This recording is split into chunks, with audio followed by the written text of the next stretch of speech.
저희가 이제 2018년 12월 8일에 여기서 개척 예배를 드렸습니다. 벌써 이제 4년이 됐네요. 그래서 우리가 이 창립 기념 주일에는 제가 개척 때 했던 설교를 그대로 합니다. 물론 조금씩 바꿔서.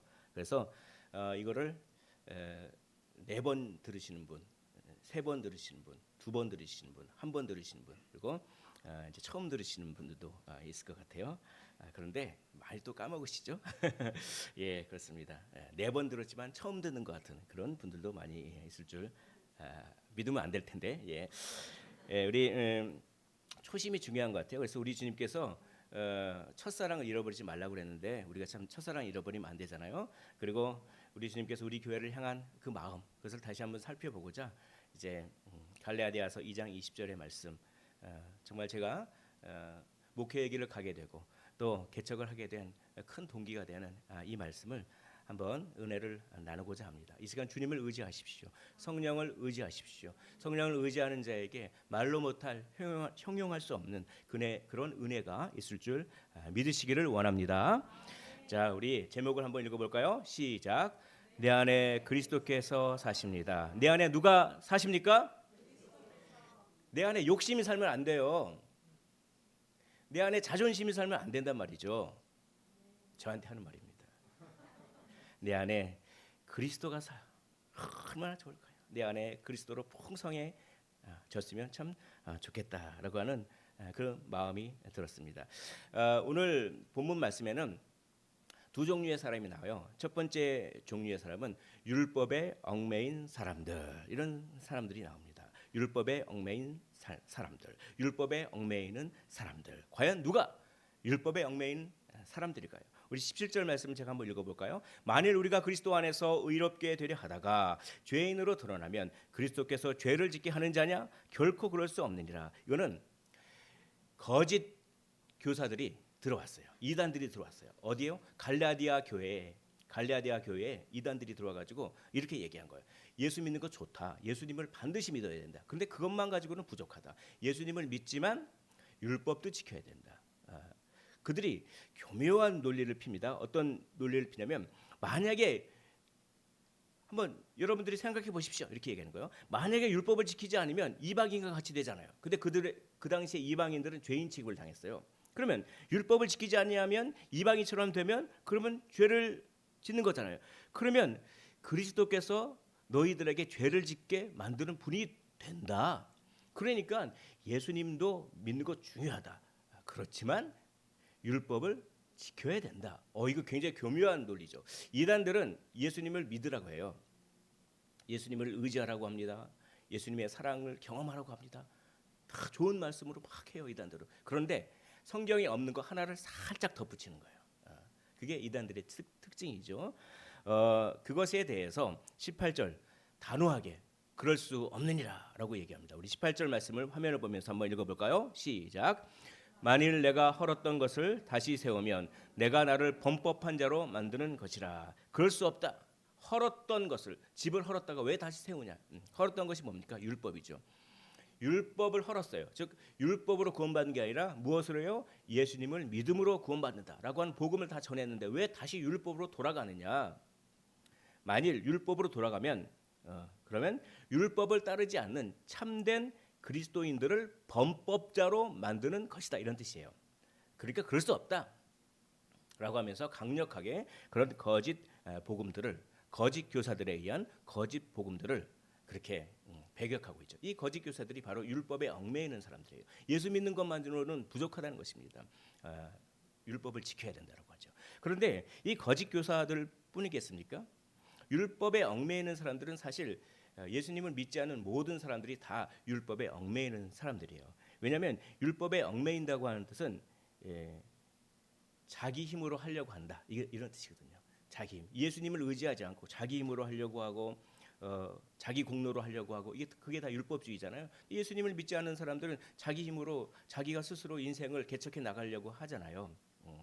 그래서 예수님을 믿지 않는 모든 사람들은 다 율법에 얽매이는 그런 사람들이라고 할 수가 있습니다. 왜 믿지 않는 모든 사람들이 율법에 얽매이는 사람들이 되었을까요? 선악과의 저주예요. 그러니까 선악과는 이렇게 보는 열매지 먹는 열매는 아니지 않습니까? 그걸 먹었습니다. 선악과를 먹었다고 하는 뜻은 무엇입니까? 제가 여러 번 설교를 했죠. 선과 악을 누가 판단하겠다? 내가 판단하겠다. 선과 악을 하나님이 판단해야 되잖아요. 내가 우주의 주인이 돼서 내가 정말 재판장 노릇을 하겠다.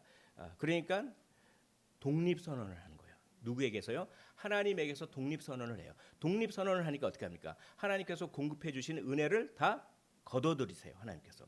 하나님의 은혜를 받지 못하고 에덴 동산에서 쫓겨나자 자기 자신의 참 모습, 나는 너무나 한계가 있는 모습이다. 그게 드러난 거예요. 그렇죠? 그러니까 수치심이 들어옵니다. 두려움이 들어옵니다. 불안함이 들어옵니다. 그래서 어떻게 합니까? 가리잖아요. 무화과 잎으로 치마를 만들어서 가리잖아요. 그리고 이 왠지 모를 두려움, 왠지 모를 불안. 그래서 특별한 이유가 없는데 막 두려움이 생길 때도 있죠. 사람들은 그게 다 이 선악과의 저주예요. 그런 것들로부터 안정감을 찾고자 이걸 합니다. 자격을 얻으려고 해요. 자기 스스로 노력해서 어떤 자격을 얻으려고 합니다. 왜냐하면 자격이라고 하는 것은 순간적이나마 나에게 안정감을 주거든요. 나는 연봉이 얼마야? 나는 이런 사람이야. 나는 이런 사람이야. 라고 하는 이 자격이 나에게 순간적인 안정감을 주기 때문에 사람들은 이제 공로주의적인 인생관으로 변하게 된 거예요. 열심히 일해가지고 정말 남들이 인정해줄 만한 그런 이런 자격들을 많이 갖춰진 거죠. 그런 명예와 지위와 재산과 뭐 이런 것들이죠. 외모도 그렇죠. 수술하면 외모도 엄청 바뀌더라고요. 그런 식으로 예, 그런 식으로 외모도 엄청 바뀌어요.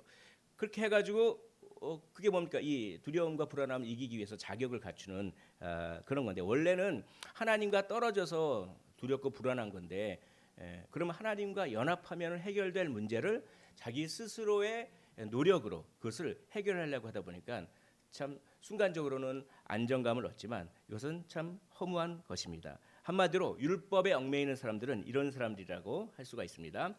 꽤 괜찮은 사람으로 보이려고 하는 사람, 그렇죠? 꽤 괜찮은 사람으로 내가 다른 사람들로부터 꽤 괜찮은 사람으로 보이려고 그렇게 노력하는 거예요. 이게 율법에 얽매이는 사람들입니다. 꽤 괜찮은 사람이 되고자 세 가지를 합니다.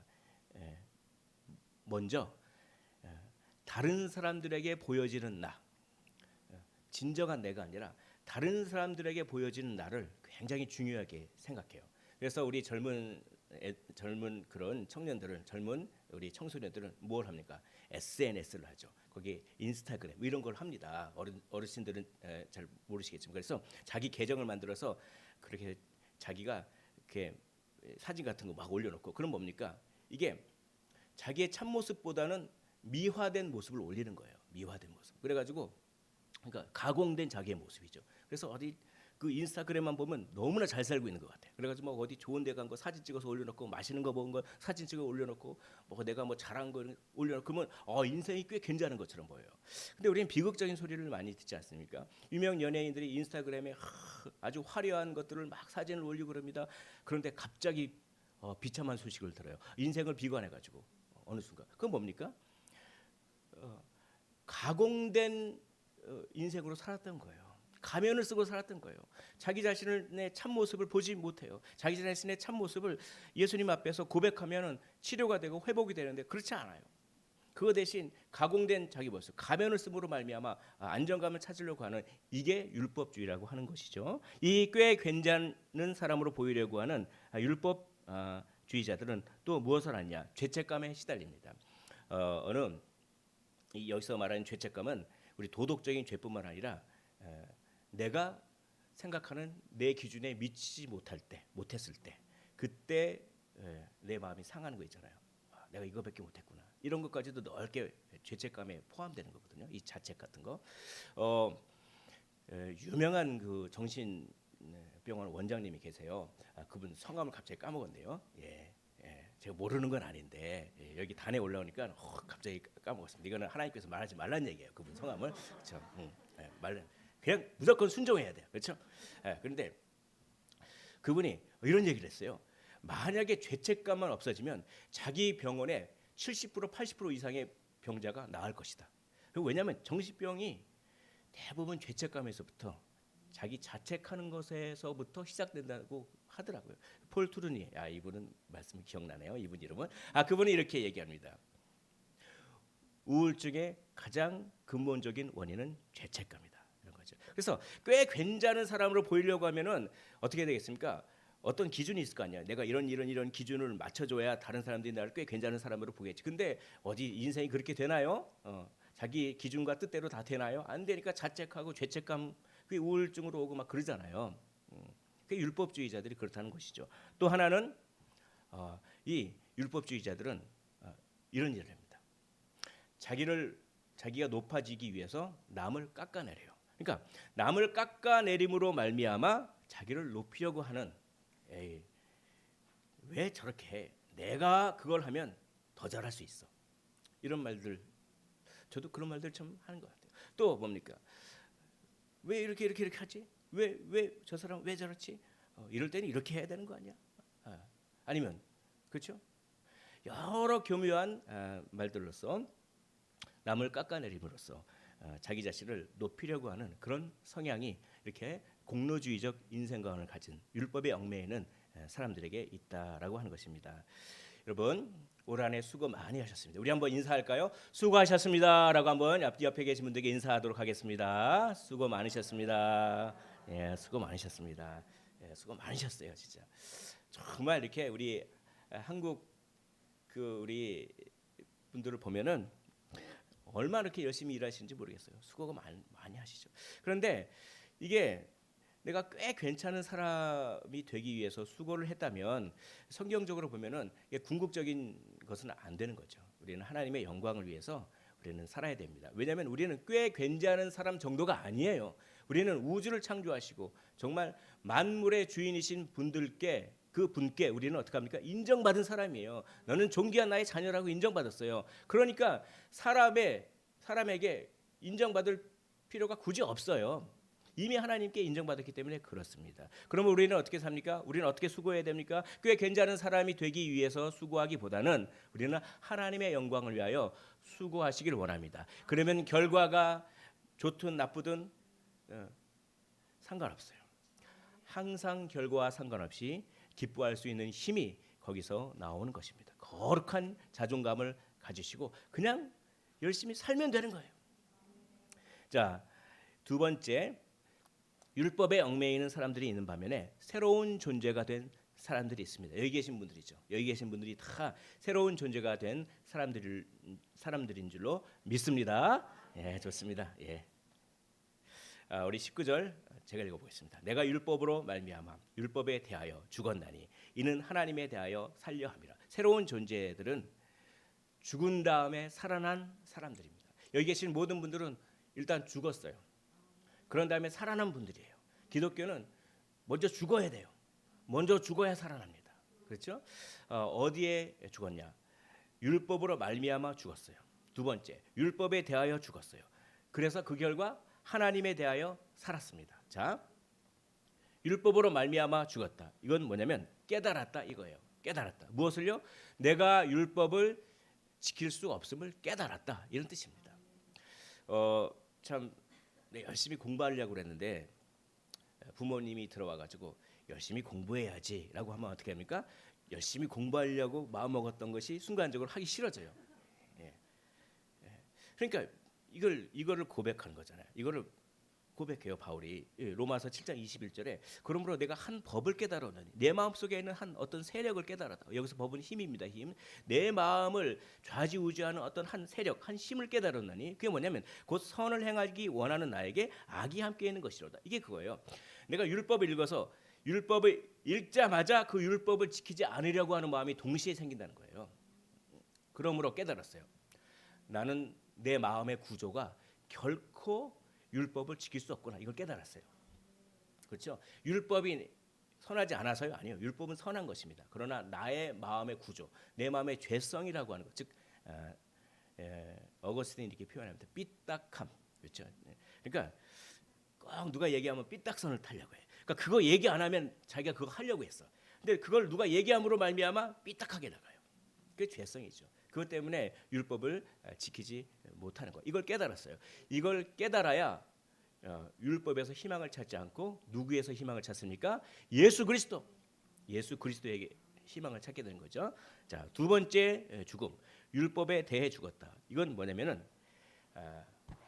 압박감에서 벗어났다. 한번 따라해 볼까요? 압박감에서 벗어났다.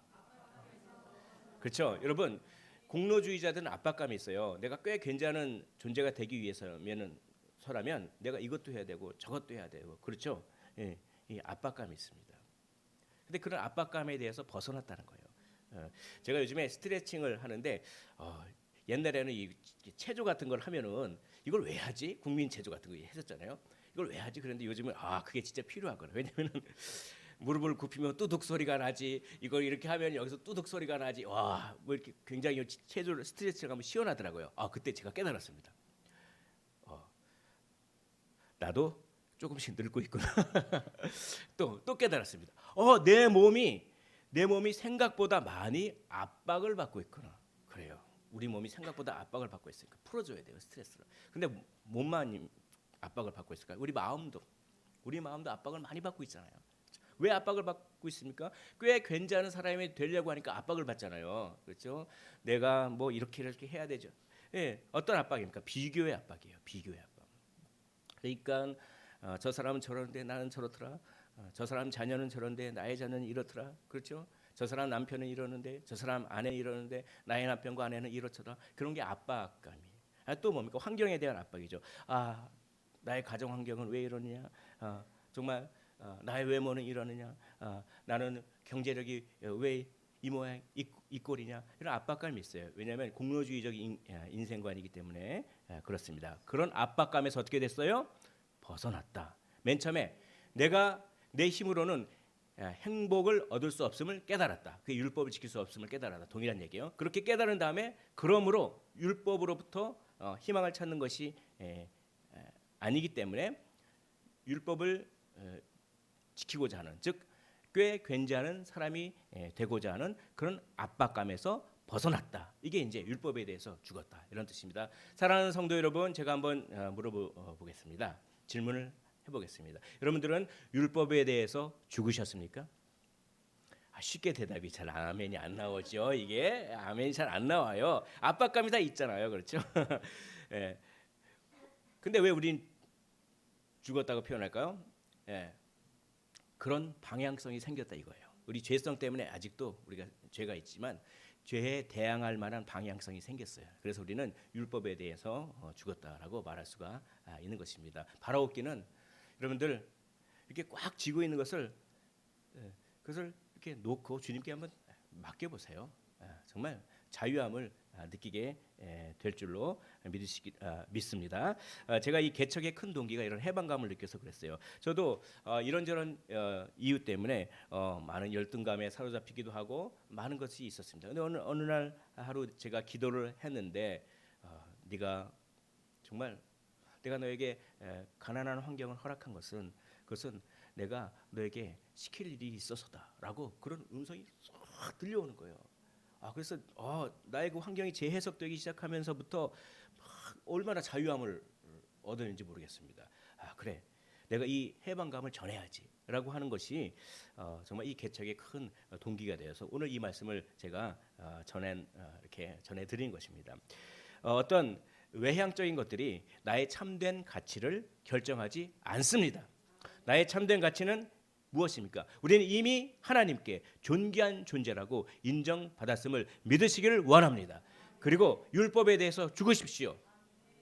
압박감으로부터 벗어나시기를 주의 이름으로 축원을 드립니다. 하나님에 대해서 살려 한다. 이것은 이제 발견했습니다. 뭘 발견했습니까? 새로운 방법을 발견했어요. 어떤 방법이요?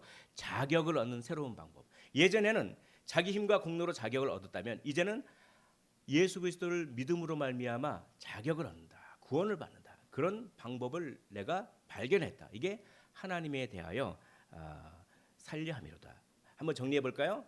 내가 율법을 지킬 수 없음을 깨달았다. 즉 나의 힘으로는 진정한 행복을 얻을 수 없음을 깨달았다. 그래서 어떻게 됐습니까? 그래서 그 율법의 압박감, 그렇죠? 꽤 괜찮은 존재가 되기 위한 압박감에서부터 벗어났다. 그래서 이제 나는 새로운 길을 발견했다. 그게 예수 그리스도를 믿고 의지하는 것이다.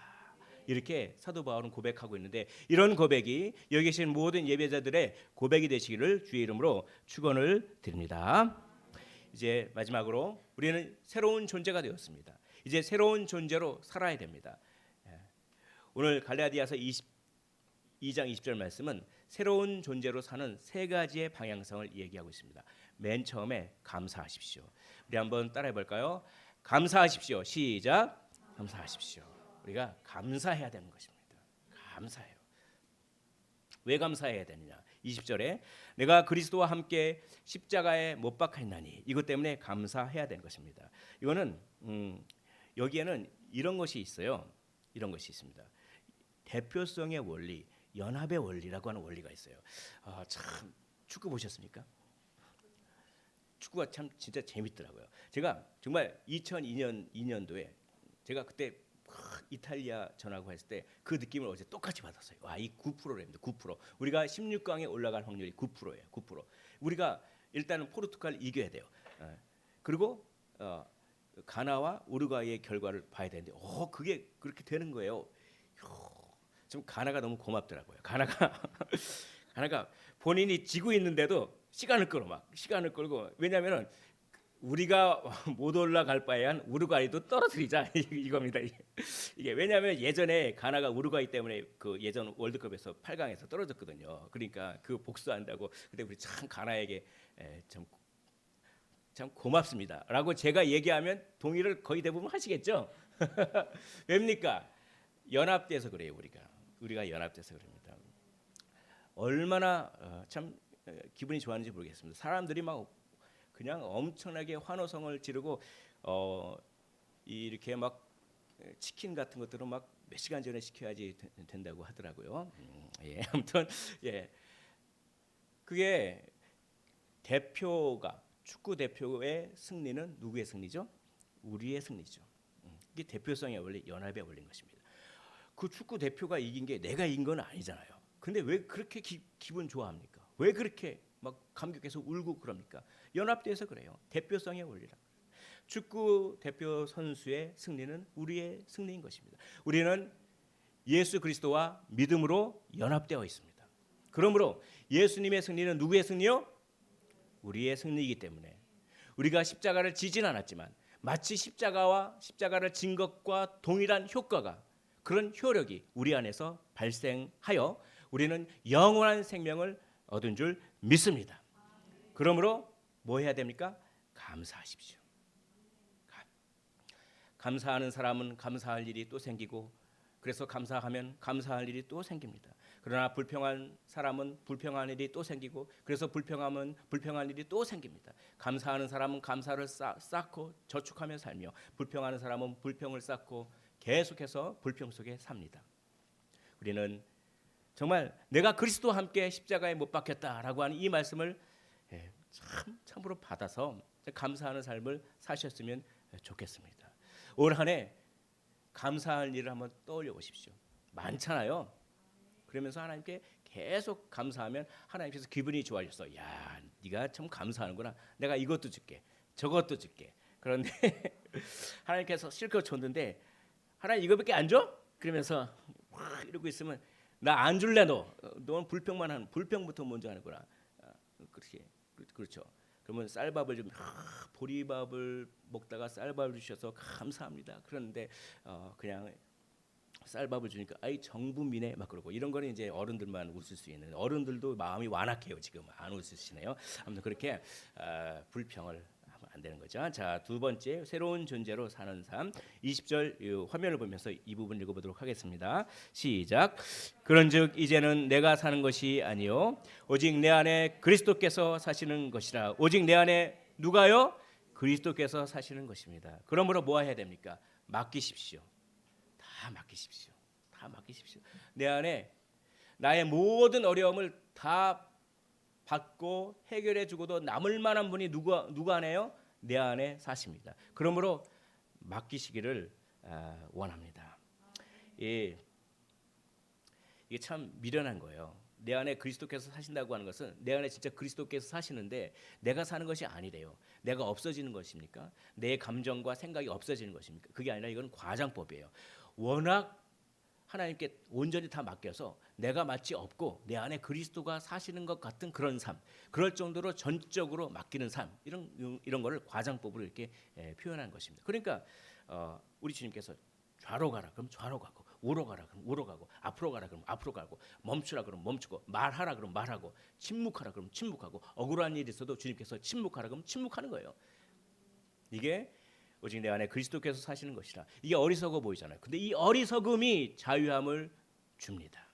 이 어리석음이 자유함을 줘요. 그래서 정말 십자가의 도가 예수 믿지 않는 사람들에게는 어리석은 거지만 예수 믿는 자들에게는 구원을 주시는 하나님의 능력이 됩니다라고 하는 것이었죠. 제가 정말 내가 사는 것이 아니요라고 하는 이 말씀이 저에게 다 꽂혔어요. 막 눈물이 막 나는 거예요. 그러면서 그렇지, 내가 내 인생의 무거운 짐을 홀로 다 짊어질 필요가 없지. 그러면서 맡기는 겁니다. 우리 주님께. 수고하고 무거운 짐진 자들아 다 내게로 오라. 뭘 맡기나요? 죄책감을 맡기십시오. 자책감을 맡기십시오. 그리고 뭡니까? 환경을 맡기십시오. 좀 못 살아도, 좀 어려워도, 그렇죠? 좀 사랑을 덜 받아도, 좀 열등해도, 그런 것들이 이 말씀을 붙잡으면 아무런 문제가 되지 않습니다. 우리는 어떤 조건에서도 흔들리지 않은 일체의 비결을 배우게 되는 것이죠. 이런 말씀이 있습니다. 내가 일하면 내가 일하지만 내가 기도하면 하나님께서 일하신다. 또 이런 말씀이 있어요. 내가 힘을 주면 내가 힘을 주는 것이지만 내가 힘을 빼면 하나님께서 나의 힘이 되어 주신다. 여러분, 힘을 빼십시오. 힘을 쫙 빼십시오. 압박감에서 벗어나십시오. 내 안에 예수 그리스도께서 계십니다. 그분께 다 맡기시길 원합니다. 나의 힘이 되신 여호와여, 내가 주님을 사랑합니다. 주님이 나의 반석이시오, 산성이시오, 나의 피할 요새시오, 나의 방패시오, 나의 피난처이시오. 내가 어디로 가든지 주님을 항상 거기 있습니다. 내가 새벽 날개를 치며 저 바다 끝에 거해도 거기 주님은 계십니다. 내가 사망의 음침한 골짜기를 다닐지라도 거기 주님은 계십니다. 그 주님이 이제는 내 안에 들어와 계신 줄 믿으시기를 원합니다. 마지막으로 믿음과 헌신의 삶을 사는 것입니다. 이제 내가 육체 가운데 사는 것은 나를 사랑하사 나를 위하여 자기 자신을 버리신 하나님의 아들을 믿는 믿음 안에서 사는 것이라. 이것은 믿음과 헌신의 삶인 것이죠. 제가 예수 그리스도를 깊이 만났을 때 예수님께서 이렇게 말씀하시더라고요. 성령께서 이런 음성을 주더라고요. 네가 이제껏 네 마음대로 살았지. 네가 하고 싶은 대로 살고, 네가 정말 느끼는 대로 행동하고, 네가 기뻐하는 걸 하고, 네 마음대로 살았지. 이제는 내가 내 마음대로 너의 삶을 살게 할 것이다. 이 음성이 들려가지고 막 울었어요. 그게 딱 30살 때쯤 그랬던 것 같아요. 그러면서 제가 이제 주의 일을 하겠습니다. 그때 고백하고 10년이 직장 생활하고 10년 좀 넘게 그 이후에 이제 하나님께서 때가 되니까 부르시더라고요. 근데 그 참 이상한 거를, 아니 내가 내 마음대로 살지 못하겠다고 하는데 저는 왜 그게 좋지요? 그 음성이? 내가 내 마음대로 살지 않고 하나님 마음대로 살도록 내가 인도하겠다, 하나님이 인도하겠다라고 하는 것이 속박으로 느껴지기보다는 굉장한 안정감과 와, 누군가 큰 위대한 힘이 내 인생을 책임져 주겠구나라고 하면서 뭔가 엄청난 그 음성이 사랑스러운 거예요. 음성이 이해를 못했습니다. 내가 느꼈던 것은 무엇일까? 혹시 좀 왜곡된 감정일까? 그러면서 한참 고민을 많이 했어요. 그런데 요한복음을 읽다가 이런 말씀을 발견합니다. 내가 널 사랑하느냐? 네가 날 사랑하느냐? 네가 날 사랑하느냐? 네가 날 사랑하느냐? 그렇죠? 이렇게 3번 회복시키시잖아요. 그런 다음에 예수님께서 베드로에게 하신 말씀입니다. 우리 화면 보면서 한 목소리로 읽어보도록 하겠습니다. 시작. 내가 진실로 진실로 내게 이르노니 내가 젊어서는 스스로 띠뛰고 원하는 곳으로 다녔거니와 늙어서는 내 팔을 벌리리니 남이 내게 띠띠우고 원하지 아니하는 곳으로 데려가리라. 이걸 베드로에게 하셨는데 제가 이 말씀을 듣고 깜짝 놀랐어요. 제가 이 말씀을 모르던 시절에 아까 말씀드렸죠. 내가 이제는 내 마음대로 너의 삶을 움직이겠다. 그런데 이 베드로가 똑같은 말들. 네가 젊어서는 네 마음대로 가고 싶은 거 가고 네 마음대로 다 했지. 네가 원하는 대로 다 했지. 이제는 아니다. 이제는 내 마음대로 너를 움직일 것이다. 심지어는 내 팔을 벌리리니 이거는 순교예요. 순교의 길도 내가 너에게 인도할 거다. 이렇게 뭡니까? 이 말 듣고 깜짝 놀랐어요. 그리고 다시 한번 그러니까 제가 들은 음성은 성경적인 음성이었던 거예요. 거기까지는 알았습니다. 근데 아직도 이해를 못했어요. 왜 나는 나를 속박하는 것처럼 보이는 말씀이 왜 그렇게 좋았지? 그런 고민이 계속 있었어요. 그러다가 오늘 갈라디아서 2장 20절 말씀, 이제는 내가 사는 것이 아니요 오직 내 안에 그리스도께서 사시는 것이라, 여기서 탁 터졌어요. 이제 내가 육체 가운데 사는 것은 나를 사랑하사 나를 위하여 자기 자신을 버리신 하나님의 아들을 믿는 믿음 안에서 사는 것이라. 와, 바울도 이런 고백을 하는구나. 하나님께 이런 마음을 주시더라고요. 네가 진정으로 용서받았니? 그러면 내가 너에게 주는 사명이 사랑스러워질 것이다. 여러분, 진정으로 회개하셨습니까?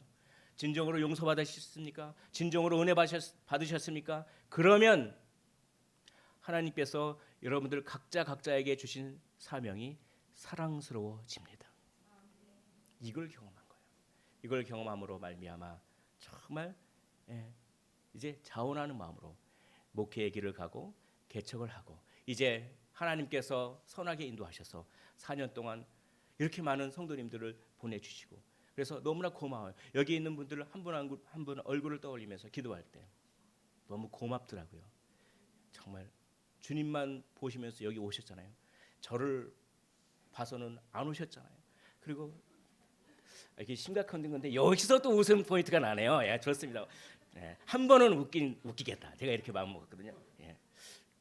그리고 이 작잖아요. 이 작은데 오셨잖아요. 그 대단한 분들이 오셨어요. 대단한 특별한 분들이 오셨습니다. 너무 감사한 거예요. 그러면서 하나님께서 또 어떤 영혼들을 또 우리와 같이 붙여주실지 모르겠지만 이걸 전해라. 네가 경험했던 이 자유의 복음을 전해라. 이제 움켜쥐지 마십시오. 우리 안에 누가 계십니까? 예수 그리스도가 계십니다. 그분께 다 의탁하시기를 원합니다. 말씀을 정리하고 결단하도록 하겠습니다. 내가 사는 것이 아닙니다. 내 안에 그리스도께서 사십니다. 그분께 맡기시길 원합니다. 공로주의적인 억압에서 자유함을 경험하십시오. 스스로 꽤 괜찮은 사람이 되려고 하는 속박에서 벗어나십시오. 새 사람이 되어 이제 신뢰와 헌신의 삶, 주님께서 우리에게 준 사명이 사랑스러워지는 아름다운 삶을 사시기를 주의 이름으로 축원을 드립니다.